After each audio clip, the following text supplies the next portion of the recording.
do. I already tried to film this video and then I got interrupted, and it was kind of already a rambling start that didn't really have much of a point. It was one of those times where I just like jump right in and then like come back and then start doing lots of really like stuff that doesn't pertain to the main point. But today I want to talk to you about extreme horror and dark romance and how I think they're kind of two sides to the same coin. Caveat, I have not read much extreme horror and I've read even less dark romance. I tend to find extreme horror to be kind of derivative and more to do with the shock value than the story. They don't tend to treat their characters as actual characters. They're more like props to be mutilated, and just quite frankly, most of the time the writing is not good.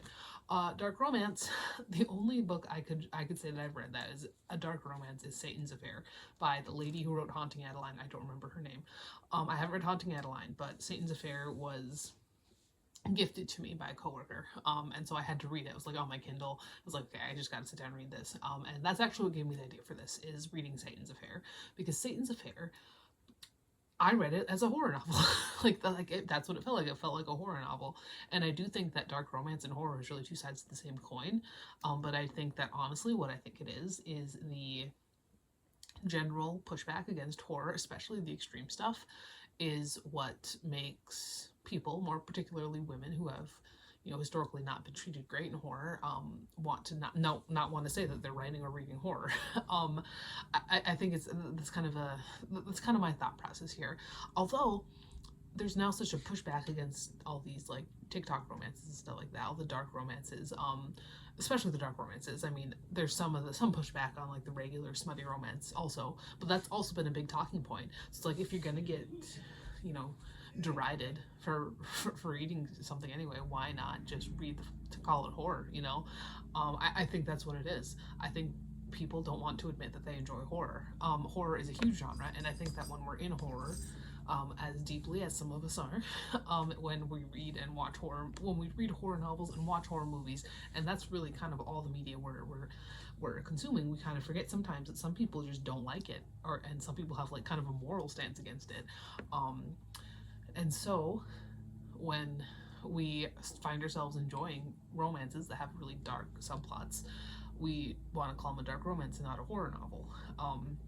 And the funny thing is, I honestly think Satan's Affair is better than 99% of the extreme horror I've read, because when it's called a romance, you have the capacity and kind of the responsibility to have some emotion in there.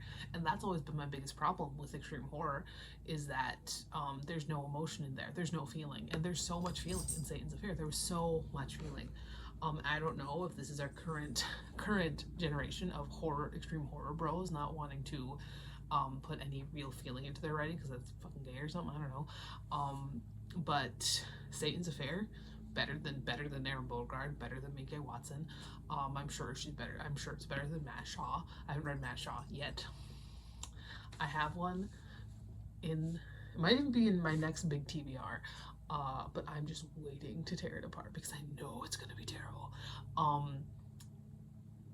But anyway, what was I talking about? I was talking about feeling.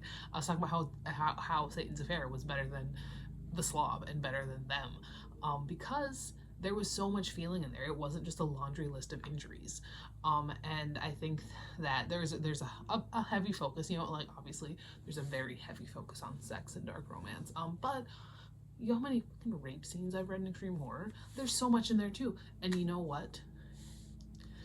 Maybe it's because dark romance authors are so often writing for women and extreme horror authors are so often writing for men. Maybe that's where the distinction comes in.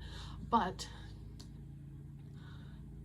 all I'm saying is that the lady who wrote Haunting Adeline can write a sex scene, and Minke Watson really can't. like that's how it is. Like it's better written. I wouldn't call it, Shakespeare, but I think it's better written than extreme horror is. And I feel weird, like talking about romance like it's better than horror, because I genuinely, like, horror is my favorite genre. Horror is my thing.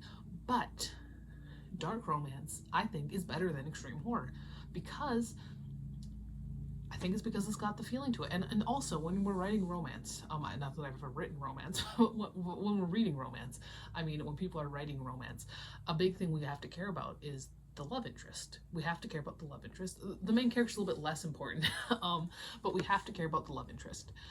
And so, we put a little bit more work into the characters.